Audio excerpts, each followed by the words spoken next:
Jakarta, 12 Juli tahun 2018, kawasan industri Cakung selalu dipenuhi hiruk-pikuk kendaraan besar, deru mesin, dan aroma khas dari pabrik-pabrik yang berjajar di sepanjang jalan. Di antara gedung modern yang menjulang, ada satu bangunan tua yang selama bertahan-tahan dibiarkan terbengkalai. Dindingnya kusam, sebagian cat terkelupas, dan rumput liar tumbuh tinggi di pagar berkarat yang nyaris roboh. Bangunan itu dulunya sebuah gudang besar, menyimpan berbagai barang impor sebelum akhirnya ditutup tanpa alasan jelas. Warga sekitar sering membicarakan masa lalunya dengan nada misterius, tapi tak ada yang benar-benar tahu cerita sebenarnya. Hingga suatu hari, seorang pengusaha rokok membeli lahan itu dan mengumumkan rencananya mengubah gudang tua itu menjadi pabrik rokok modern yang bisa membuka lapangan pekerjaan bagi banyak orang. Kabar itu disambut gembira, terutama oleh warga sekitar yang berharap bisa bekerja lebih dekat dengan rumah. Tak ada yang menduga berdirinya pabrik rokok itu akan menjadi awal dari serangkaian peristiwa yang tak bisa dijelaskan dengan logika. Jakarta, 20 Juli tahun 2018. Udara panas siang itu membuat kawasan industri Cakung terasa gerah dan berdebu. Truk-truk besar hilir mudik membawa material bangunan. Pekerja mondar-mondir dengan helm proyek di kepala. Sementara suara mesin bor dan palu terdengar saling bersahutan. Di tengah hiruk-pikuk itu, berdirilah sebuah bangunan tua yang sedang dipoles kembali. Bekas gudang besar yang sejak lama terbengkalai, kini disulap menjadi pabrik rokok modern. Bagi sebagian orang, pemandangan itu seperti tanda kehidupan baru. Banyak warga yang sudah lama berharap ada perusahaan besar yang membuka lowongan kerja dekat rumah mereka. Apalagi, kawasan Cakung memang identik dengan pabrik-pabrik besar. Tapi tak semua warga lokal bisa masuk bekerja. Maka, ketika kabar menyebar bahwa seorang pengusaha bernama Pak Surya membeli gudang tua itu dan mengubahnya menjadi pabrik rokok, banyak orang langsung mendaftarkan diri. Di antara mereka ada Andi, pria berusia awal 30-an, lulusan SMA yang selama ini berpindah-pindah kerja. Ia sudah pernah jadi buruh pabrik sepatu, pernah juga bekerja di bagian gudang logistik, tapi tak pernah bertahan lama. Saat mendengar ada pabrik rokok baru yang butuh banyak tenaga kerja, Andi merasa inilah kesempatan baik. Apalagi jarak dari rumah kontrakannya ke pabrik hanya sekitar 15 menit naik motor. Hari itu, Andi berdiri di dekat pagar proyek, memperhatikan para pekerja yang sedang menyelesaikan renovasi. Cat putih baru mulai menutupi dinding kusam. Lampu-lampu sorot terpasang di sepanjang jalan masuk, dan papan besar bertuliskan PT Surya Tobacco. Produksi rokok dan cerutu hati Andi berdegup lebih cepat. Rasanya bangga bisa menjadi bagian dari sesuatu yang besar. Tak lama kemudian, ia dipanggil ke kantor sementara yang terbuat dari kontainer di sisi bangunan. Di sana, seorang pria berkacamata tebal menyambutnya dengan senyum tipis. "Selamat ya, Andi. Mulai minggu depan kamu resmi bekerja sebagai pengawas shift malam," yukap pria itu. Andi menunduk hormat. "Terima kasih, Pak. Kerjamu berat. Tapi kalau kamu disiplin, peluang naik jabatan terbuka lebar." Pak Surya suka orang yang loyal. Nama itu, Pak Surya, sudah sering disebut-sebut orang. Sosoknya dikenal misterius. Usianya sekitar 50-an, penampilannya selalu rapi dengan jas mahal, dan jarang berbicara panjang. Tapi, ia punya wibawa yang membuat orang segan. Banyak yang bilang usahanya di bidang rokok ini bukan yang pertama. Ia sudah punya bisnis lain yang sukses, meski tak banyak orang tahu apa. Sore itu, saat matahari mulai turun, Andi pulang dengan perasaan campur aduk, gembira, tapi juga sedikit was-was. Sebelum keluar area pabrik, ia sempat berhenti di warung kopi kecil di depan gerbang. Beberapa warga tua sedang duduk di sana, merokok sambil mengobrol. "Pabrik baru itu pasti laris ya, Pak?" tanya Andi basa-basi. Salah seorang lelaki tua dengan rambut putih menoleh. "Laris sih laris, nah. Tapi tanah itu nggak pernah beres dari dulu." Andi maksudnya, "Pak, dulu waktu masih jadi gudang, sering ada kejadian aneh. Katanya ada yang jaga, bukan orang." Seisi warung mendadak hening. Andi merasa bulu kuduknya berdiri, tapi ia buru-buru menertawakan. "Ah, cerita orang tua, Pak. Sekarang kan sudah modern, sudah jadi pabrik besar. Lelaki tua itu hanya tersenyum samar, lalu menghisap rokoknya dalam-dalam tanpa menjawab. Malam pertama Andi resmi masuk kerja. Suasana pabrik sudah berbeda. Lampu-lampu neon di seluruh ruangan menyala terang. Mesin produksi berjajar rapi dan puluhan pekerja mulai sibuk dengan tugas masing-masing. Sebagai pengawas shift malam, Andi bertugas memastikan semua berjalan lancar. Awalnya semua terasa normal. Mesin berputar, tembakau masuk ke jalur produksi, dan rokok-rokok jadi dikemas dengan rapi. Namun, sekitar tengah malam, ketika sebagian pekerja sedang istirahat, Andi mendengar sesuatu yang membuat langkahnya terhenti.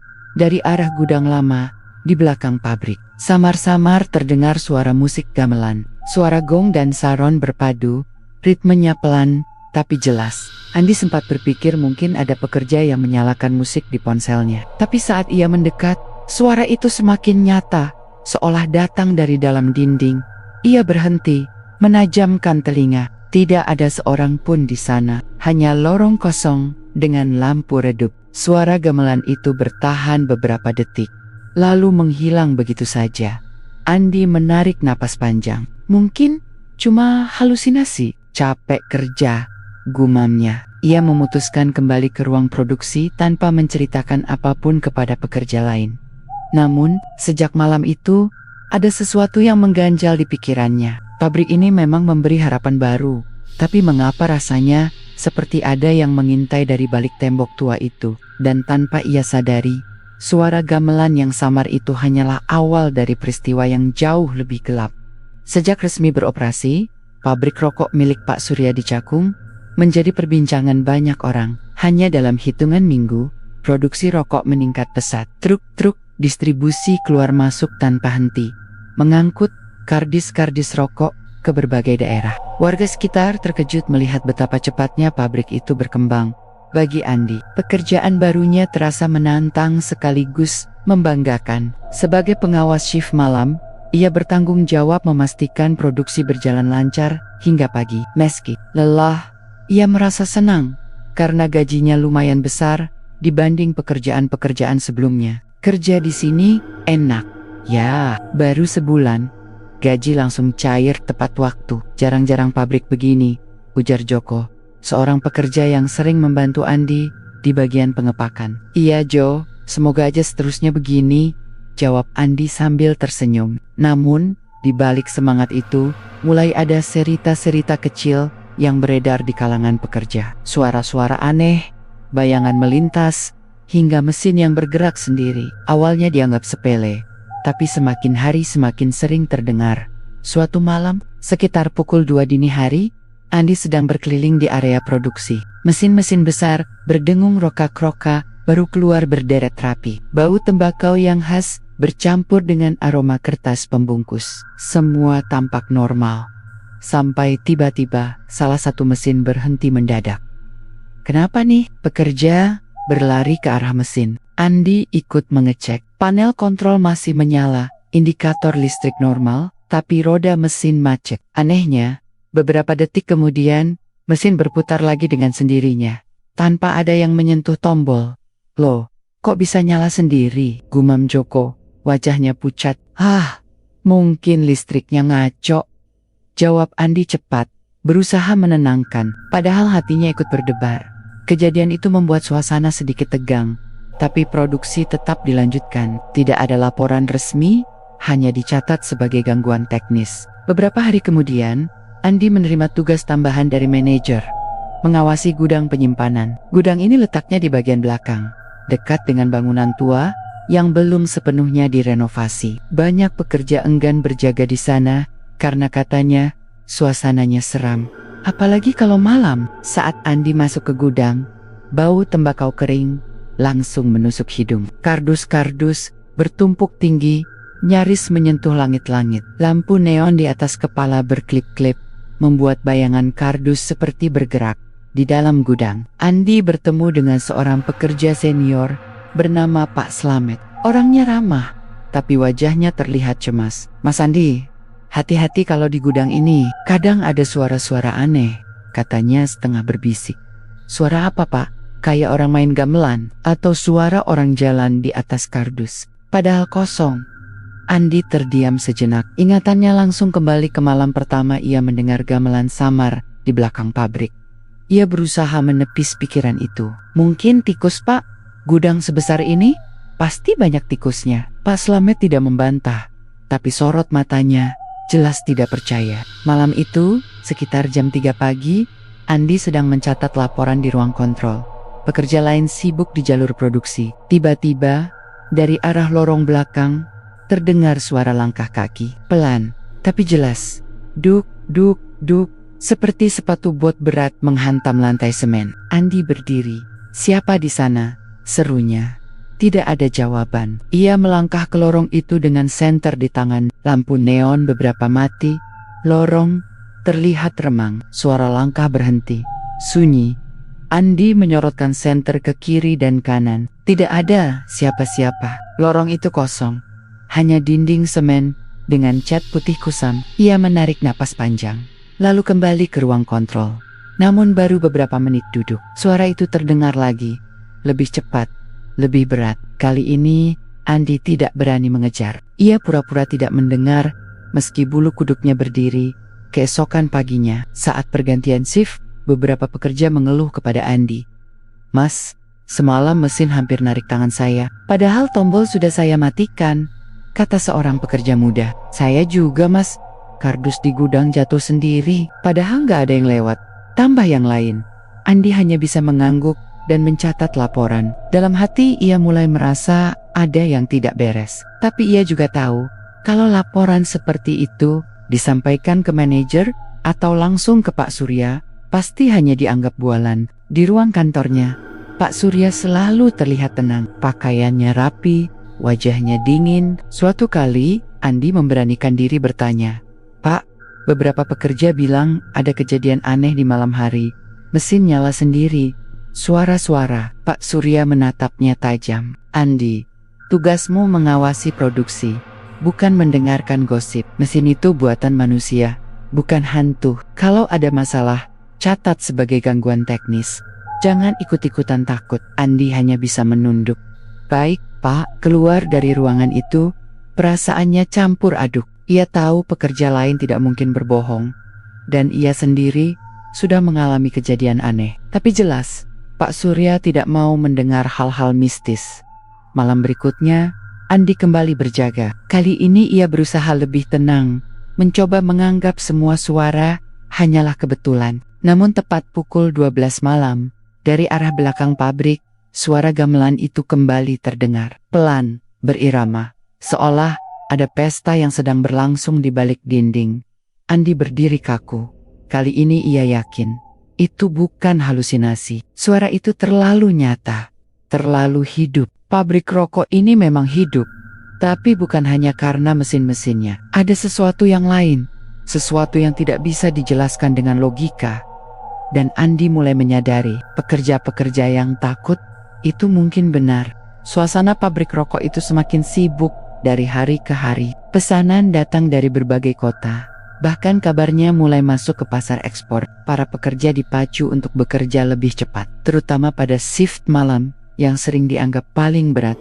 Bagi Andi, tanggung jawabnya semakin besar. Ia harus mengatur puluhan pekerja, memastikan produksi tetap berjalan, serta mencatat laporan harian. Tapi di balik kesibukan itu, ia merasakan tekanan yang lain. Semakin banyak keluhan aneh dari para pekerja. Suatu malam, ketika jarum jam menunjukkan pukul 1 dini hari, seorang pekerja muda bernama Rian mendekati Andi dengan wajah pucat.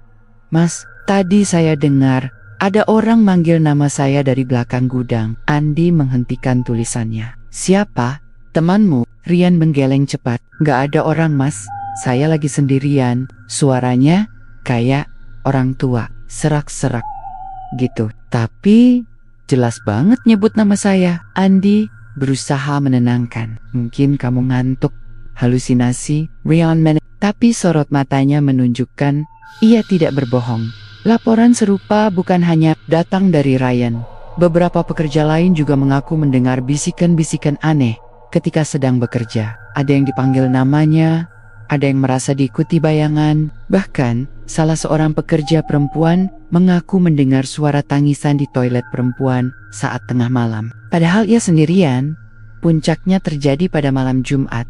Mesin produksi nomor 3 tiba-tiba berhenti berputar. Seorang teknisi Bayu masuk ke dalam mesin untuk mengecek. Saat ia membungkuk, roda gigi besar mendadak bergerak sendiri. Untung Bayu cepat menarik tangannya, meski ujung jarinya sempat tergores parah. "Mas Andi, mesin ini bahaya. Padahal saya sudah matiin panel listriknya," teriak Bayu dengan wajah panik. Andi berlari ke arahnya, memastikan kondisi Bayu. Darah menetes dari jari, membuat beberapa pekerja ikut tegang. Andi memeriksa panel. Semua tombol memang sudah dalam posisi mati, tapi mesin itu tetap bergerak sebentar, seakan ada tenaga lain yang menghidupkannya. Ia merasa bulu kuduknya berdiri, namun segera menutupi rasa takutnya. "Cepat bawa Bayu ke klinik. Yang lain, lanjut kerja. Jangan bikin panik." Meski berkata begitu, dalam hati Andi mulai bertanya-tanya. Ini sudah bukan sekadar gangguan teknis biasa. Beberapa hari setelah kejadian itu, semakin banyak pekerja yang mulai resah. Ada yang terang-terangan mengeluh kepada Andi. "Mas, saya nggak berani shift malam lagi." Suara gamelan itu makin keras, kayak ada yang main tepat di belakang tembok. "Saya juga, Mas, kardus di gudang jatuh sendiri tengah malam. Kalau bukan karena gaji lumayan, saya udah resign." Andi hanya bisa mengangguk. Ia tahu mereka tidak mengada-ada, karena ia sendiri juga sering mendengar suara gamelan itu. Kadang pelan, kadang keras, seolah ada pesta yang tak pernah berhenti. Suatu malam, saat berkeliling di area belakang, Andi mendengar suara itu lagi. Tapi kali ini berbeda. Ada suara tambahan, seperti orang tertawa lirih, bercampur dengan suara gong. Jantungnya berdegup cepat. Ia berhenti di ujung lorong, menajamkan pendengaran. Tawa itu terdengar jelas, tapi ketika ia menyorotkan senter ke arah sumber suara, lorong itu kosong. Hanya bayangan panjang tembok yang bergetar terkena cahaya. Andi mundur perlahan, lalu memutuskan kembali ke ruang kontrol. Ia tidak berani mengejar lebih jauh. Keesokan harinya, seorang pekerja tua bernama Pak Slamet menghampiri Andi. Wajahnya serius, nada suaranya berat. "Mas Andi, saya mau bilang sesuatu. Jangan marah, ya." "Kenapa, Pak? Tanah ini dari dulu memang ada penunggunya. Waktu masih gudang, sering ada kejadian serupa. Biasanya kalau ada bangunan baru, harus diberi sesaji. Bukan untuk nyembah, tapi untuk izin. Kalau tidak, penunggunya marah." Andi terdiam. Ia teringat peringatan serupa dari lelaki tua di warung kopi beberapa waktu lalu. "Sesaji apa maksudnya, Pak?" "Macam-macam. Bisa nasi tumpeng, ayam hitam, atau kembang. Itu budaya Jawa, Mas. Kalau tidak, penunggu tanah akan menagih dengan caranya sendiri." Andi menelan ludah. Ia tidak tahu harus menanggapi bagaimana. Sebagai pengawas, ia hanya bawahan. Ia tidak bisa sembarangan mengambil keputusan. Tapi kata-kata Pak Slamet membuat pikirannya tidak tenang. Malam berikutnya, kecelakaan lebih besar terjadi. Salah satu pekerja muda, Rian, terjatuh dari tangga besi saat mengambil kardus di rak atas gudang. Tangga itu tiba-tiba goyah, padahal sebelumnya kokoh. Rian jatuh cukup keras, kakinya terkilir parah. Suasana jadi kacau. Beberapa pekerja panik, ada yang langsung berlari keluar gudang. "Ini gara-gara nggak ada sesaji? Saya udah bilang," teriak Pak Slamet. Andi menenangkan semua orang, tapi dalam hati ia ikut goyah. Terlalu banyak kebetulan yang terjadi dalam waktu singkat. Mesin yang bergerak sendiri, suara gamelan, bisikan nama pekerja, hingga kecelakaan yang makin sering. Malam itu, saat semua pekerja pulang, Andi duduk sendirian di ruang kontrol. Pabrik terasa sunyi, hanya suara angin yang berdesir lewat celah dinding. Ia menatap laporan kecelakaan yang menumpuk, lalu menutup buku catatannya dengan kasar.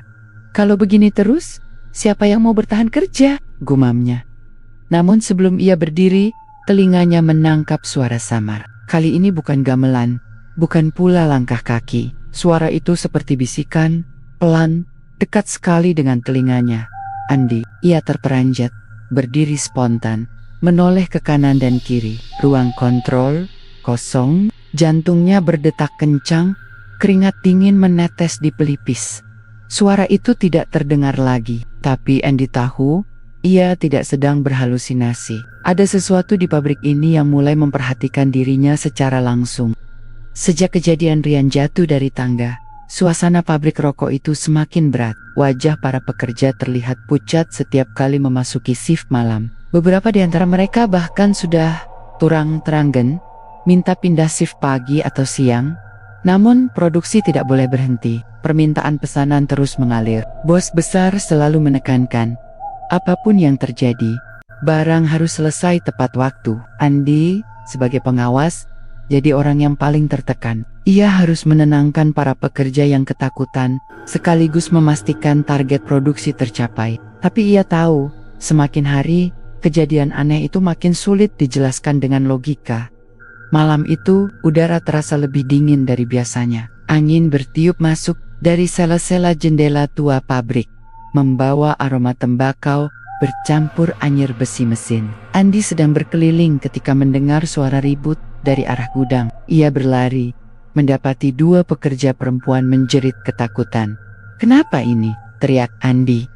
Mereka menunjuk ke sudut gudang. Sebuah kardus besar jatuh berantakan, isinya tumpah ke lantai. Tapi yang membuat mereka ketakutan bukan kardus itu, melainkan sesuatu yang samar terlihat di kegelapan.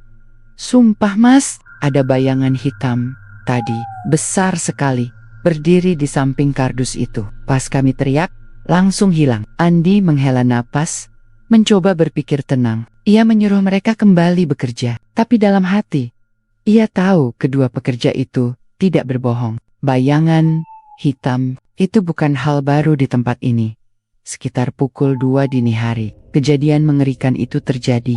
Seorang pekerja laki-laki bernama Darto ditugaskan untuk membersihkan sisa-sisa tembakau di dekat mesin penggiling. Ia dikenal pendiam, pekerja keras, jarang mengeluh. Malam itu ia bekerja sendirian di dekat mesin tua yang suaranya berderit keras. Tiba-tiba terdengar teriakan panjang. Suaranya menusuk telinga semua orang yang ada di ruang produksi. Para pekerja spontan berlari ke arah mesin penggiling. Mereka mendapati Darto sudah terjepit di antara roda gigi mesin. Tubuhnya tergilas sampai tak berbentuk. Darah segar mengalir deras membasahi lantai, bercampur dengan serpihan tembakau. Beberapa pekerja menjerit histeris. Ada yang langsung muntah. Andy terpaku. Ia berlari mematikan mesin. Meski tahu semuanya sudah terlambat. Tubuh Darto remuk. Wajahnya hampir tidak bisa dikenali lagi. "Ya Tuhan," desahnya dengan suara bergetar. Berita itu menyebar cepat. Malam itu juga, polisi dipanggil untuk memeriksa kejadian. Namun hasil pemeriksaan sementara menyebutkan kecelakaan kerja. Menurut mereka, Darto mungkin kurang hati-hati saat membersihkan mesin. Tapi para pekerja tidak percaya. Mereka tahu mesin itu selalu dimatikan total sebelum dibersihkan. Darto adalah orang yang berpengalaman. Kecil kemungkinan ia ceroboh. "Mesin itu hidup sendiri mas, kayak waktu kejadian sama Bayu dulu," ujar salah satu pekerja dengan nada putus asa. "Ini bukan kecelakaan. Ini ada hubungannya sama tanah ini," tambah yang lain. Andy tidak bisa membantah. Dalam hati, ia pun merasakan hal yang sama. Tapi, sebagai pengawas, ia hanya bisa menahan semuanya agar tidak makin kacau.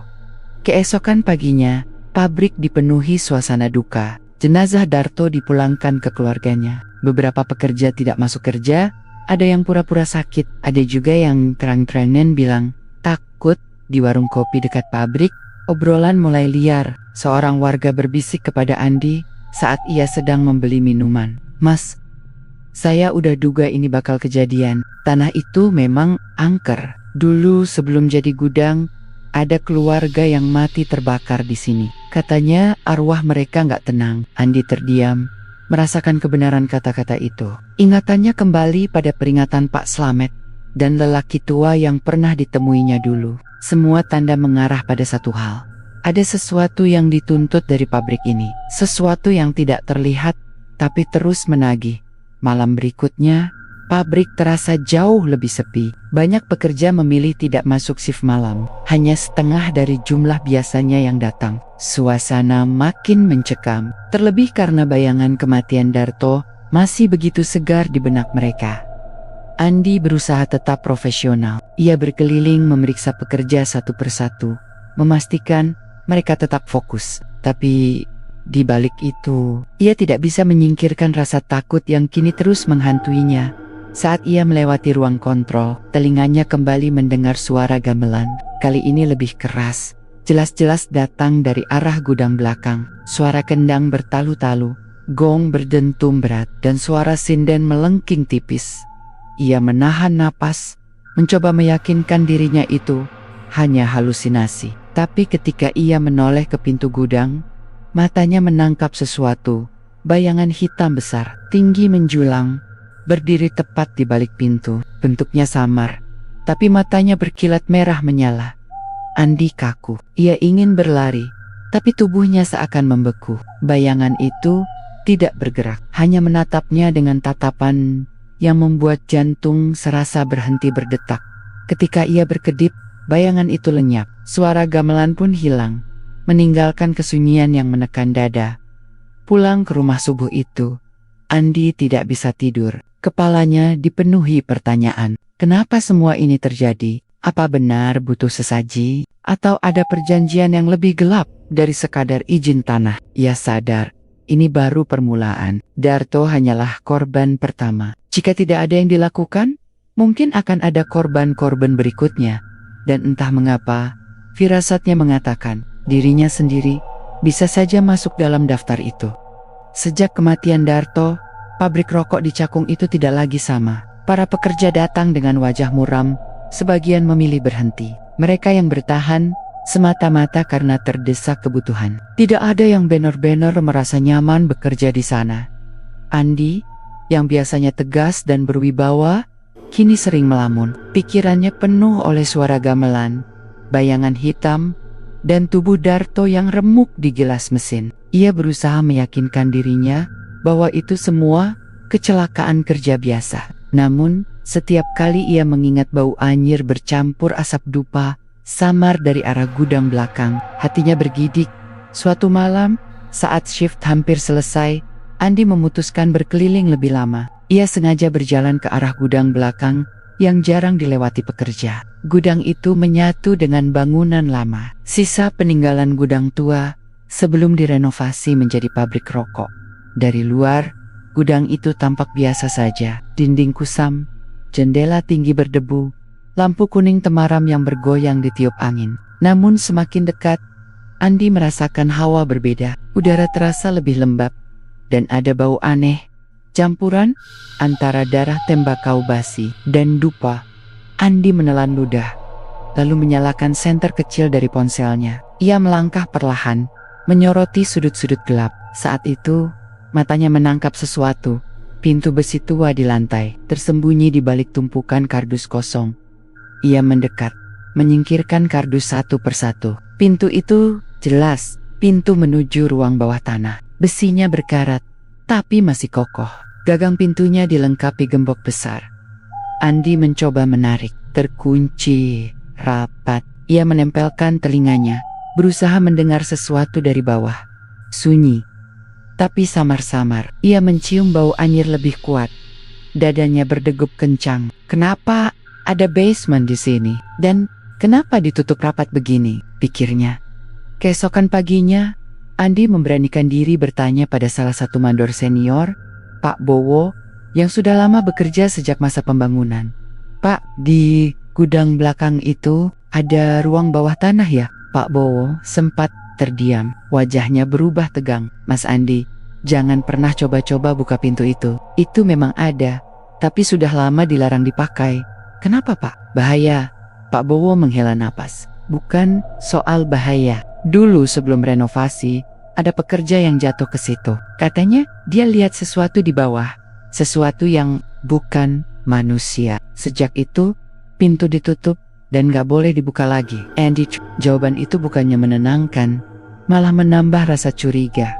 Beberapa hari kemudian, pabrik kembali diguncang insiden. Seorang pekerja perempuan pingsan mendadak di dekat gudang belakang. Ia berteriak histeris sebelum jatuh tak sadarkan diri. Saat siuman, ia hanya bisa menangis.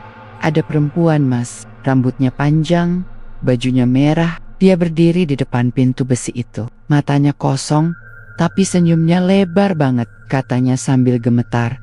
Cerita itu menyebar cepat. Banyak pekerja makin takut. Bahkan ada yang terang-terangan bilang ingin berhenti meski tahu bakal kehilangan penghasilan. Suatu malam, Andi kembali berkeliling. Ia sengaja mendekati pintu besi itu lagi. Tapi kali ini ia tidak sendiri. Lampu gudang redup, dan dari kejauhan ia melihat sosok Pak Surya, sang pemilik pabrik. Pak Surya berdiri di depan pintu besi, membungkuk, lalu menaruh sesuatu di lantai. Andi bersembunyi di balik mesin tua, memperhatikan dari jauh. Cahaya lampu kecil menyorot benda yang ditaruh Pak Surya. Sebuah kendi tanah liat berisi cairan merah gelap. Di sampingnya ada bunga 7 rupa dan dupa yang masih menyala. Andi membeku. Itu sesajen, pikirnya. Pak Surya berdoa lirih dalam bahasa yang tidak dimengerti. Sesekali ia menepukkan tangannya ke lantai, lalu menunduk dalam-dalam, seolah menyembah sesuatu. Setelah selesai, ia menutup pintu besi itu dengan cepat, lalu pergi. Andi tidak berani bergerak sampai suara langkah Pak Surya benar-benar hilang. Jantungnya berdegup kencang, napasnya tersengal. Sekarang ia yakin ada sesuatu yang disembunyikan di basement itu. Dan Pak Surya jelas tahu persis apa yang terjadi. Sejak malam itu, Andi tidak bisa tenang. Bayangan kendi berisi cairan merah terus menghantui pikirannya. Apakah itu darah? Apakah benar korban kecelakaan kerja sengaja dijadikan tumbal? Hidup Andi berubah, penuh kegelisahan. Ia mulai sering bermimpi buruk. Dalam mimpinya, Darto dan pekerja lain yang sudah mati muncul dalam keadaan mengenaskan, menunjuk ke arah basement sambil berbisik, "Buka, buka, lihat apa yang disimpan." Pagi hari setelah mimpi itu, Andi bangun dengan keringat dingin. Sadar, cepat atau lambat ia harus membuka pintu besi itu. Tapi satu pertanyaan mengganjal. Jika benar ada ritual pesugihan, sampai kapan tumbal akan terus ditagih? Dan apakah ia sendiri akan menjadi korban berikutnya? Harryburg, produksi pabrik justru semakin meningkat pesat. Meski banyak pekerja keluar, pesanan datang dari berbagai kota. Uang mengalir deras. Anehnya, mesin-mesin yang dulu sering macet, kini berjalan lebih lancar dari sebelumnya. Andi memperhatikan setiap kali ada kecelakaan fatal. Beberapa hari kemudian, keuntungan pabrik melonjak tajam. Pola itu terlalu jelas untuk diabaikan. Saat itulah Andi benar-benar merasa bulu kuduknya berdiri. Pabrik ini tidak berjalan normal. Ada harga gelap yang sedang dibayar, dan harga itu adalah nyawa manusia. Malam-malam setelah melihat Pak Surya memberi sesajen di depan pintu besi basement, Andi tak pernah benar-benar bisa tidur nyenyak. Pikirannya dipenuhi pertanyaan. Apa sebenarnya yang disimpan di bawah sana? Apa hubungan semua ini dengan kecelakaan demi kecelakaan yang menimpa para pekerja? Semakin ia memikirkan, semakin ia yakin ada sesuatu yang gelap dan berbahaya sedang berlangsung di pabrik itu. Suatu sore, Andi duduk di warung kopi kecil di depan gerbang pabrik. Ia sengaja menunggu setelah jam kerja selesai.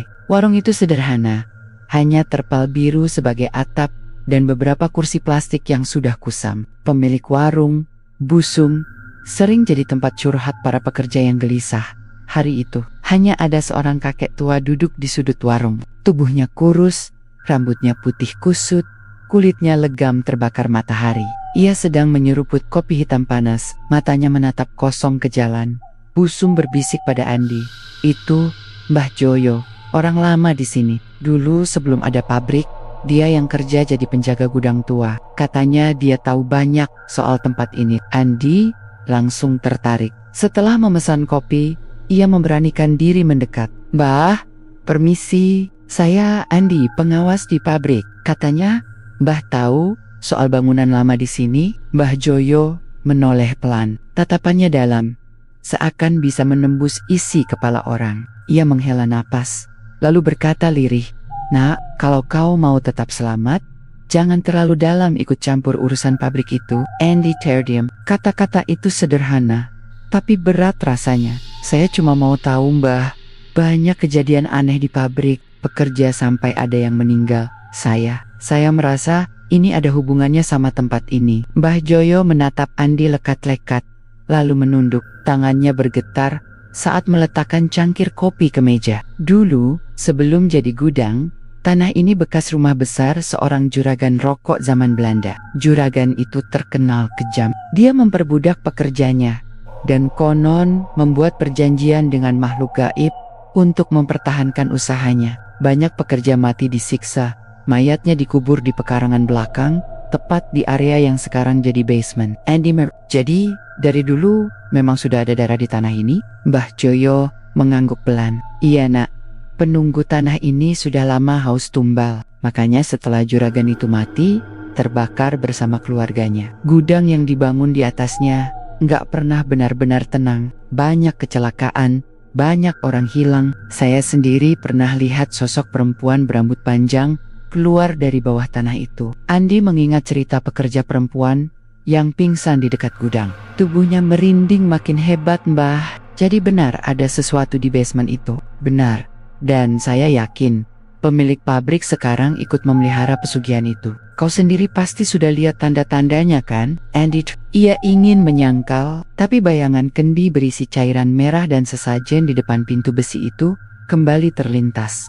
Kalau benar pesugihan, kenapa para pekerja jadi korban, Mbah? Tanya Andi dengan suara serak. Mbah Joyo menatapnya dalam-dalam. Karena itulah syaratnya. Pesugihan itu tidak meminta uang atau barang, tapi setiap kali ada korban, rezeki pabrik itu melonjak. Itu sudah hukum yang dijalankan sejak dulu. Andi terdiam, napasnya berat. Semua potongan puzzle kini terasa masuk akal. Kecelakaan yang terus berulang, keuntungan pabrik yang melonjak setiap kali ada korban, dan ritual dayam-dayam yang dilakukan Pak Surya.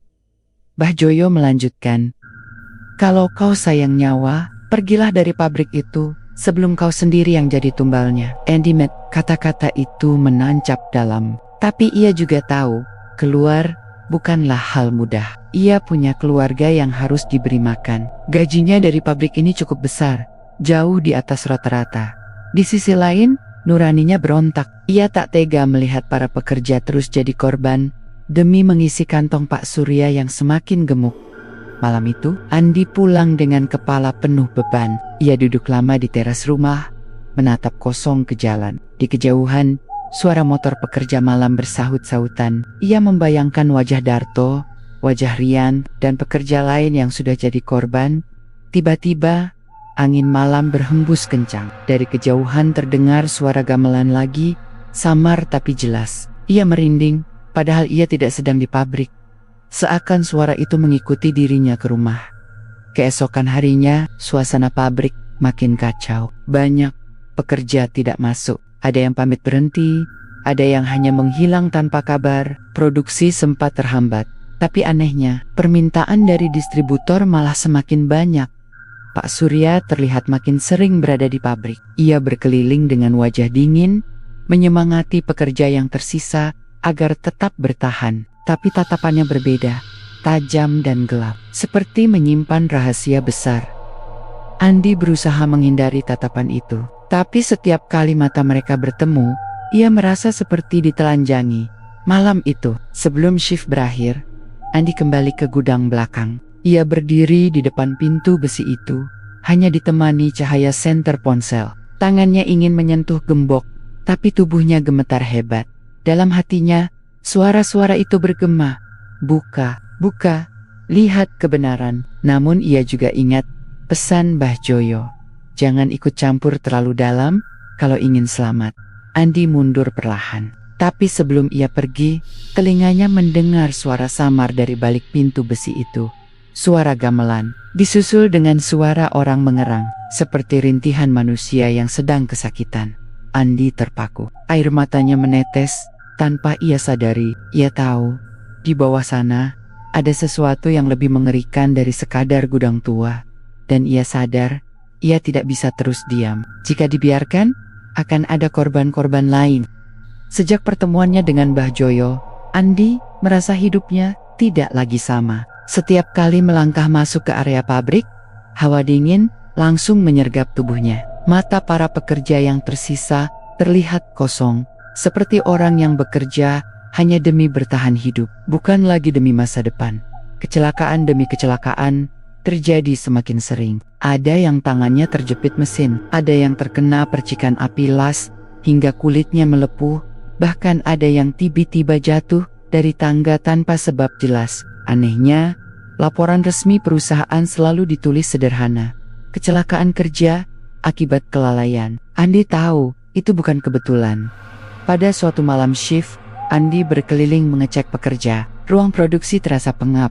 Suara mesin berdengung, beradu dengan suara batuk para buruh yang kelelahan. Saat melewati lorong menuju gudang, ia dikejutkan suara teriakan keras. "Mas, tolong! Ada yang ketiban besi!" Andy seorang pekerja muda, namanya Bagas, terkapar di lantai dengan besi panjang menimpa kakinya. Darah mengalir deras, wajahnya pucat menahan sakit. Besi itu sebelumnya disandarkan dengan aman di dinding. Mustahil bisa jatuh sendiri. Para pekerja panik, ada yang mencoba menolong, ada yang justru menangis. Andi segera mengangkat besi itu bersama dua orang lainnya, lalu membawa Bagas keluar untuk segera dibawa ke rumah sakit. Namun malam itu, ada hal aneh. Saat Andi mengangkat tubuh Bagas, ia merasa pundaknya disentuh dari belakang. Ia menoleh cepat, tapi tidak ada siapa-siapa. Hanya lorong kosong yang remang berbau asap dupa. Kejadian itu membuat pekerja makin ketakutan. Keesokan harinya, 5 orang langsung mengundurkan diri. Mereka memilih kehilangan pekerjaan daripada kehilangan nyawa. Namun bagi yang bertahan, wajah mereka semakin muram. Seolah-olah mereka sadar, cepat atau lambat salah satu dari mereka akan jadi korban berikutnya. Andi pun mulai mengalami mimpi buruk. Hampir setiap malam, ia melihat wajah Darto, pekerja yang tewas tergilas mesin. Wajahnya hancur, darah menetes, namun matanya menatap tajam. Dalam mimpi itu, Darto selalu mengucapkan hal yang sama. Basement, buka basement. Hentikan semuanya sebelum terlambat. Andi terbangun dengan keringat dingin, napas tersengal. Ia meminum air segelas, lalu duduk termenung. Pesan itu terlalu jelas, tapi ia belum punya keberanian untuk benar-benar melawan Pak Surya. Suatu malam, saat jam kerja hampir habis, Andi mendapati suasana pabrik semakin sunyi. Pekerja tinggal separuh dari biasanya. Mereka bekerja dengan kepala tertunduk, tidak banyak bicara. Andi memutuskan memeriksa gudang belakang. Langkahnya pelan, setiap kali menjejak, suara sepatunya bergema. Semakin dekat ke gudang, udara semakin dingin. Sesampainya di depan pintu besi basement, ia berhenti. Cahaya lampu temaram bergetar. Dari balik pintu, terdengar suara aneh. Bukan hanya gamelan, tapi juga suara erangan manusia. Andi memejamkan mata, berusaha menenangkan diri. Namun tiba-tiba, ia mendengar suara perempuan berbisik di telinganya. "Kenapa kau diam, Andi? Kau tahu kebenarannya." Andi tersentak, menoleh cepat. Tidak ada siapa-siapa, tapi bau anyir semakin kuat. Ia mundur beberapa langkah, lalu berlari keluar gudang. Dadanya sesak, seolah ada beban berat menekan. Keesokan harinya, kabar buruk kembali datang. Salah satu pekerja perempuan, Yuni, ditemukan pingsan di kamar mandi pabrik. Saat sadar, ia menjerit-jerit mengatakan dirinya dikejar oleh bayangan hitam besar. "Dia hampir mencekik aku. Dia ada di belakangku!" teriak Yuni histeris.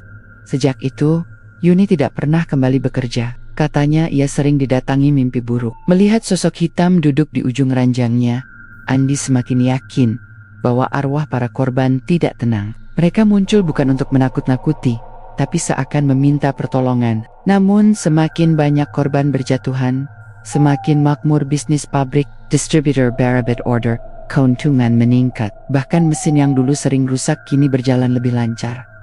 Pola itu jelas, nyawa dibayar dengan keuntungan. Suatu malam, Andi dipanggil oleh Pak Surya ke ruang kantornya. Suasana ruangan itu terasa menekan. Dinding kayu dipoles rapi, rak penuh berkas, dan bau parfum kuat bercampur bau tembakau.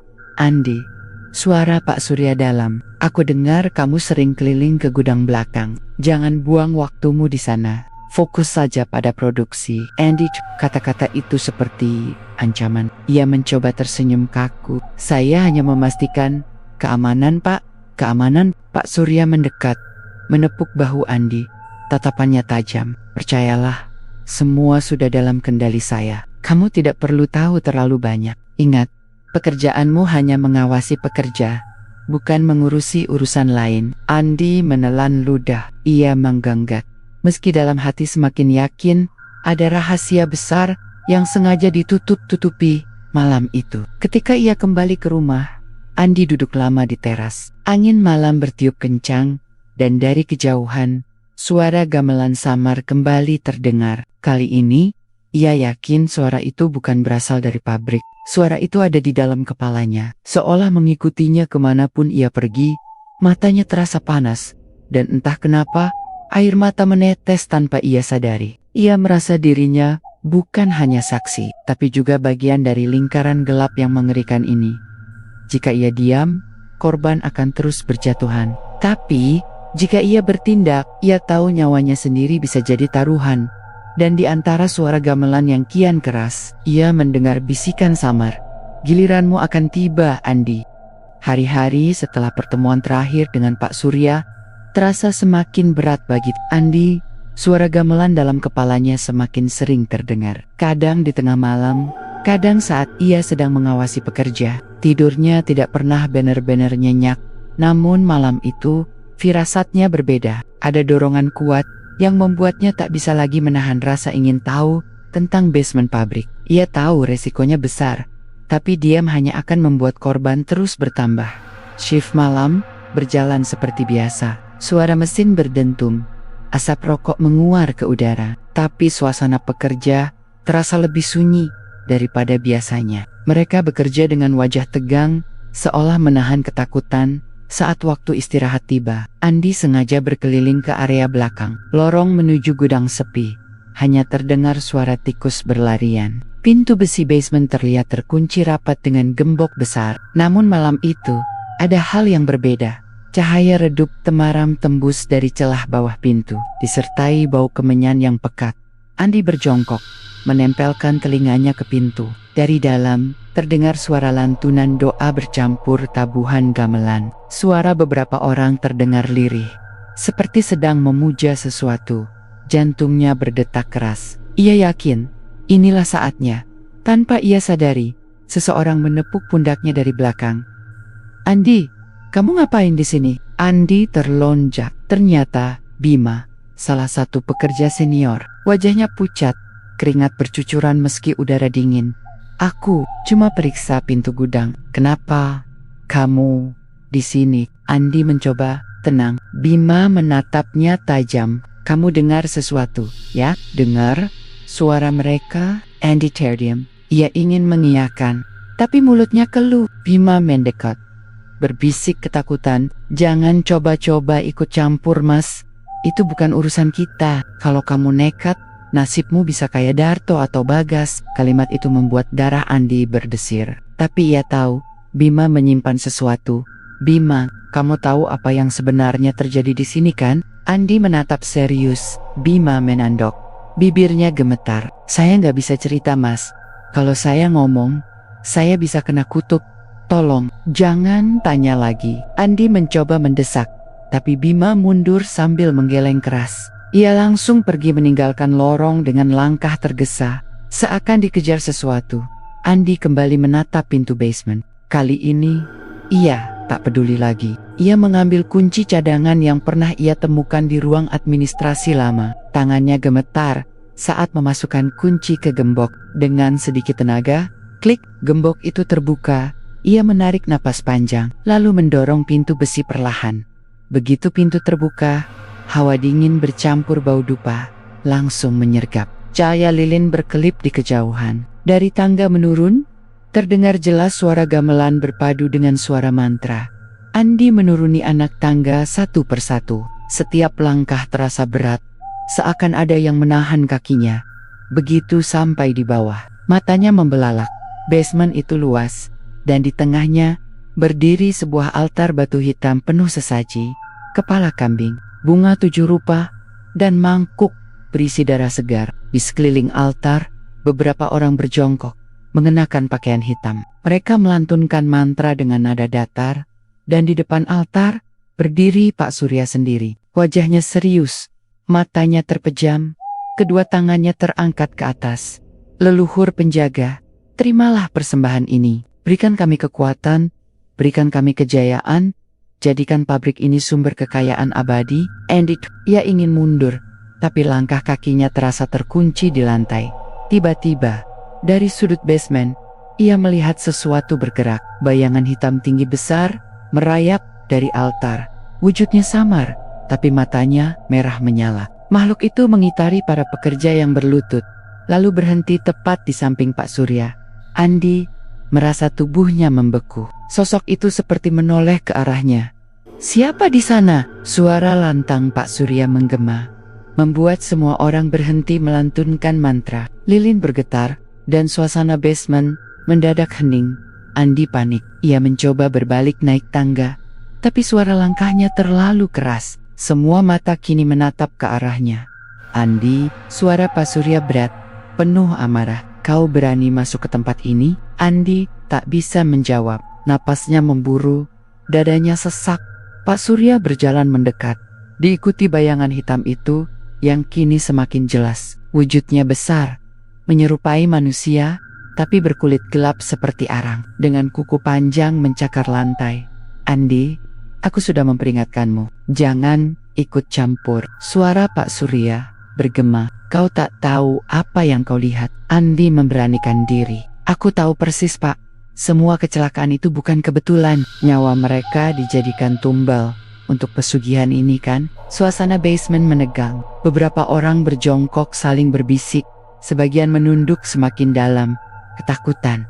Pak Surya tertawa pendek, getir. "Kalau benar begitu, apa salahnya? Bukankah berkat tumbal itu, ratusan orang mendapat pekerjaan? Bukankah karena ini, pabrik berdiri, ekonomi berjalan, orang-orang bisa makan?" Andi menggertakkan gigi. "Tapi nyawa manusia, Pak, mereka mati sosial demi keserakahan." Bayangan hitam itu mendekat, menunduk di belakang Pak Surya. Dari mulutnya keluar suara geraman rendah. Seperti binatang lapar, Pak Surya mengangkat tangan. "Diam, kau tidak paham, Andi. Ini harga yang harus dibayar demi kejayaan. Kau pikir Jakarta tumbuh dari kerja keras saja? Banyak yang berdiri di atas darah dan arwah. Inilah kenyataan." Andi merasakan darahnya mendidih. "Kalau begitu, saya tidak akan diam. Saya akan membongkar semuanya." Pak Surya menatap tajam, lalu tersenyum sinis. "Kalau begitu, Andi, kau akan jadi korban berikutnya." Seketika, bayangan hitam melompat ke arah Andi.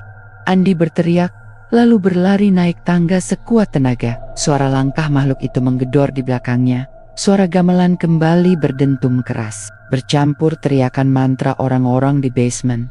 Ia berhasil menutup pintu besi dengan hentakan keras, lalu mengunci kembali gembok dari luar. Dari dalam, terdengar suara menggedor-gedor, jeritan samar, dan tawa Pak Surya yang menggema.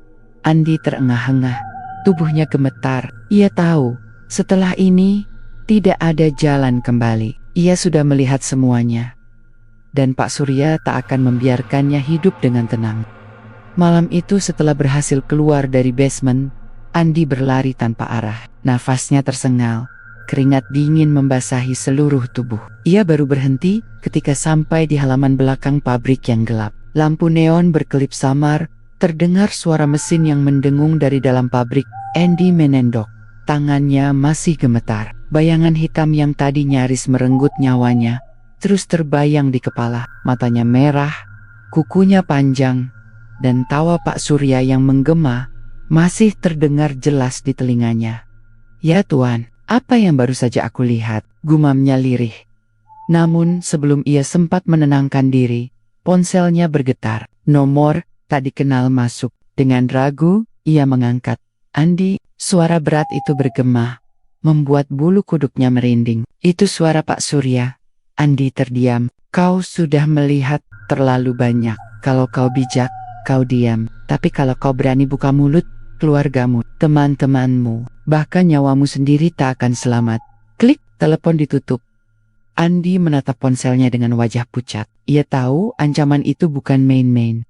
Keesokan harinya, suasana pabrik mendadak kacau. Salah seorang pekerja, Bima, ditemukan pingsan di ruang produksi. Tubuhnya gemetar, bibirnya komat-kamit, menyebut sesuatu yang tak jelas. Saat dibawa ke klinik, ia hanya berteriak-teriak, "Jangan ambil saya, jangan seret saya ke bawah. Saya belum siap jadi tumbal." Berita itu menyebar cepat. Pekerja lain panik, beberapa langsung mengajukan resign mendadak. Namun HRD menolak. Dengan alasan kontrak kerja baru berjalan, mereka dipaksa bertahan. Andi yang menyaksikan kejadian itu makin yakin. Pabrik ini sudah dikuasai kekuatan gelap. Tapi ia tidak tahu harus mulai dari mana untuk melawan. Malam berikutnya, kejadian lebih aneh menimpa dirinya sendiri. Saat sedang patroli di area produksi, tiba-tiba semua mesin berhenti bersamaan. Lampu neon padam, menyisakan kegelapan total. Hening mencekam menyelimuti ruangan. Andi, suara itu terdengar jelas di telinganya. Berat, menyeramkan. Ia menoleh, tak ada siapapun. Andi, suara itu lagi, kali ini lebih dekat, seolah berbisik tepat di belakangnya. Andi spontan berlari menuju pintu keluar, namun pintu besi terkunci rapat. Padahal biasanya tidak pernah dikunci. Ia menendang, memukul, tapi tidak bergeming. Tiba-tiba, mesin-mesin menyala sendiri. Bukan berputar seperti biasa, tapi bergetar keras, seakan diguncang gempa. Dari dalam mesin keluar asap pekat, membentuk siluet bayangan hitam. Bayangan itu bergerak cepat, mendekat ke arah Andi. Dengan panik, Andi berlari menyeberangi lorong, menabrok meja, menjatuhkan kotak-kotak rokok. Bayangan itu terus mengejarnya. Suara geramannya menggema. Di saat kritis, tiba-tiba lampu menyala kembali. Mesin kembali normal. Bayangan itu lenyap. Andi terengah-engah, jatuh terduduk di lantai. Ai tahu, Pak Surya sengaja mengirim makhluk itu untuk menakutinya. Hari-hari berikutnya menjadi neraka bagi Andi. Ia terus mendapat teror, baik lewat mimpi maupun kejadian nyata.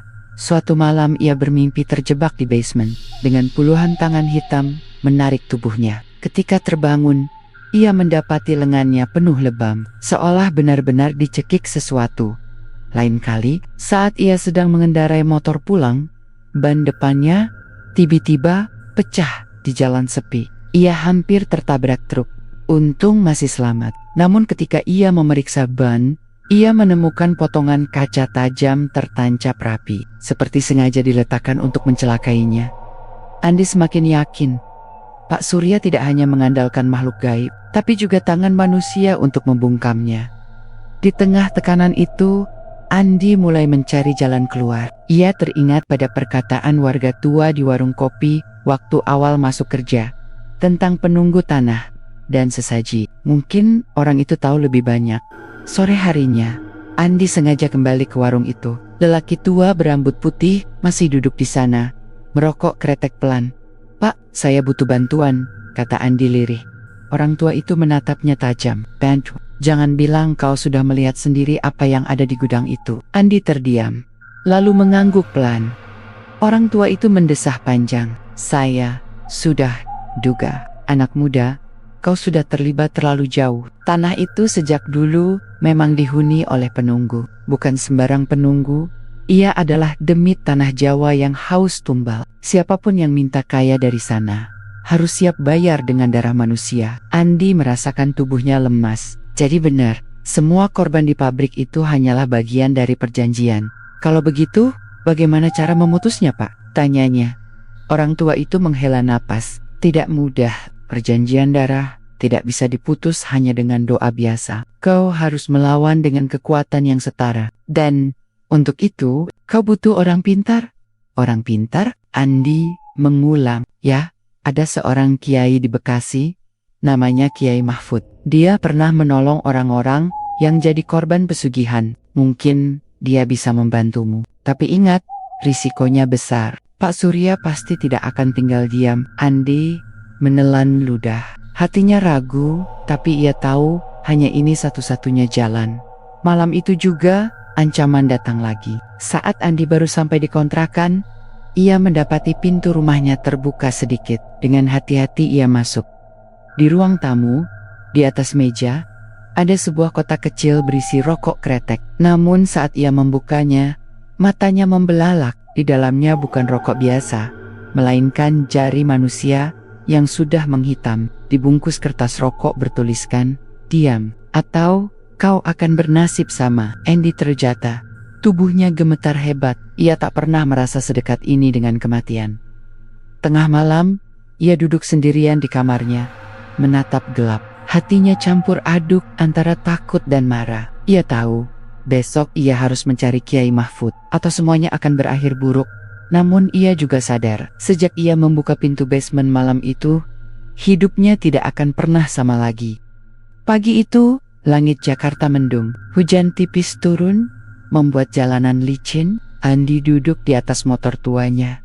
Matanya lelah karena semalaman tak tidur. Ia hanya membawa tas kecil berisi pakaian seadanya dan keberanian yang hampir habis. Tujuannya jelas, menemui Kiai Mahfud di Bekasi. Satu-satunya harapan untuk melawan Pak Surya dan kekuatan gaib yang menguasai pabrik di sepanjang perjalanan. Pikirannya dipenuhi pertanyaan. Apakah aku bisa selamat? Apakah aku tidak gila melawan pengusaha kaya dengan ilmu hitam dan makhluk gaib di belakangnya? Namun bayangan korban-korban tumbal yang mati sial-sial terus menghantuinya. Ia tahu, meski nyawanya taruhannya, ia tak bisa lagi mundur.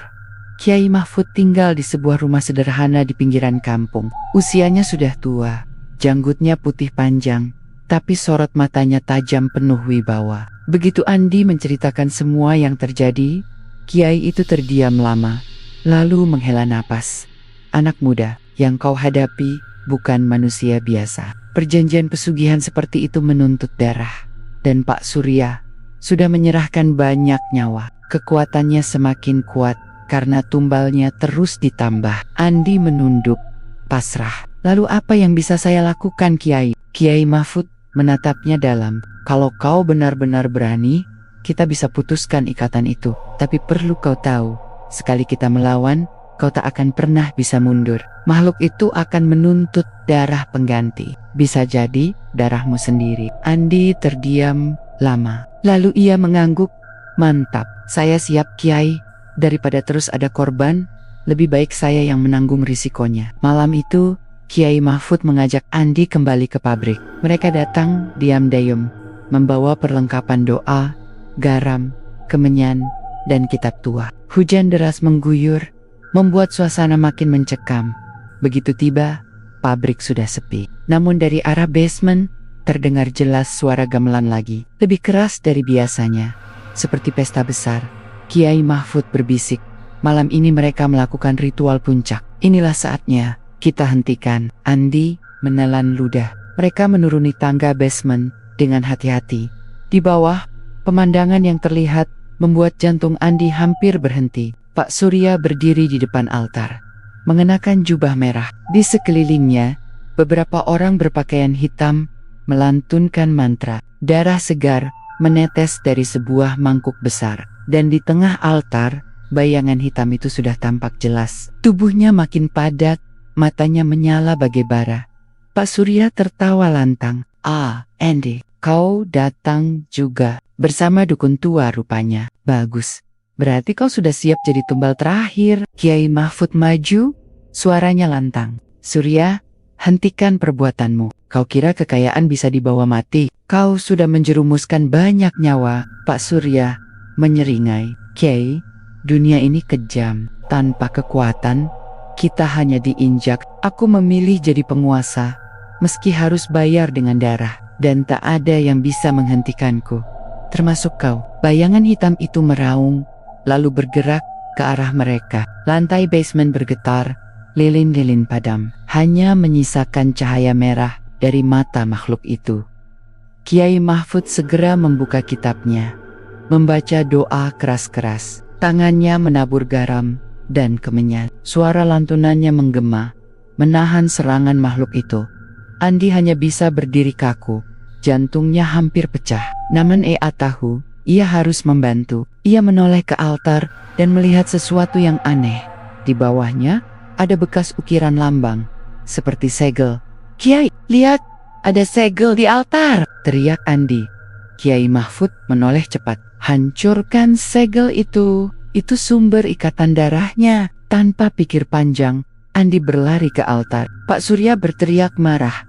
"Berhenti!" Lalu melemparkan pisau ritual ke arahnya. Pisau itu meleset, tapi menggores lengan Andi. Darahnya menetes di lantai. Bayangan hitam itu mengaum keras, seolah mencium darah segar. Ia berbalik ke arah Andi, siap melahapnya. Andi dengan putus asa menghantam segel batu itu dengan linggis yang ada di sudut ruangan. Sekali, 2 kali, 3 kali. Retakan mulai muncul. Pak Surya berlari ke arahnya. Wajahnya penuh kebencian. "Jangan berani kau hancurkan." Tapi Kiai Mahfud berdiri di hadapan Pak Surya, menahan dengan doa yang terus mengalir. Aura cahaya menyelimuti tubuhnya, membuat Pak Surya terdorong mundur. Akhirnya, dengan satu hentakan terakhir, segel itu pecah berkeping-keping. Basement langsung berguncang hebat. Bayangan hitam meraung panjang. Tubuhnya mulai berasap dan terbakar dari dalam.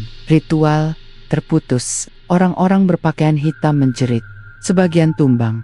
Pak Surya berteriak histeris.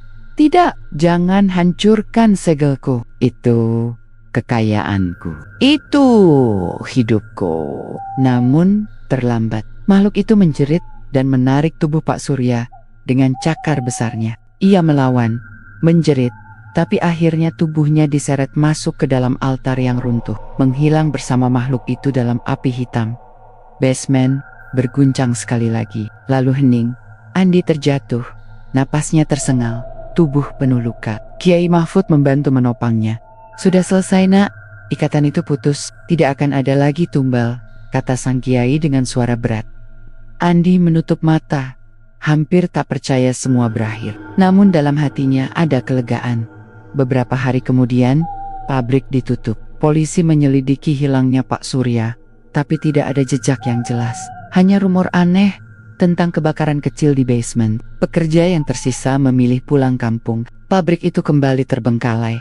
Sama seperti dulu, Andi berusaha kembali ke kehidupannya. Ia bekerja serabutan, mencoba melupakan semua. Tapi mimpi buruk kadang masih datang. Suatu malam, saat ia sedang duduk di warung kopi, lelaki tua berambut putih menghampirinya. "Kau sudah berani melawan, Nat? Tapi ingat, setiap pesugihan yang diputus butuh pengganti." Andi menatapnya bingung. Maksudnya, orang tua itu hanya tersenyum samar, lalu pergi. Beberapa detik kemudian, Andi merasa tenggorokannya kering. Ia merogoh saku celana dan kaget. Ada sebatang rokok kretek. Bungkusnya sama persis seperti produksi PT Surya Tobacco. Ia tidak pernah membelinya. Tangannya gemetar saat ia menatap batang rokok itu lebih lama. Samar-samar ia melihat noda hitam di ujungnya, seperti bercak darah kering. Dan di telinganya, samar terdengar suara gamelan. "Logi,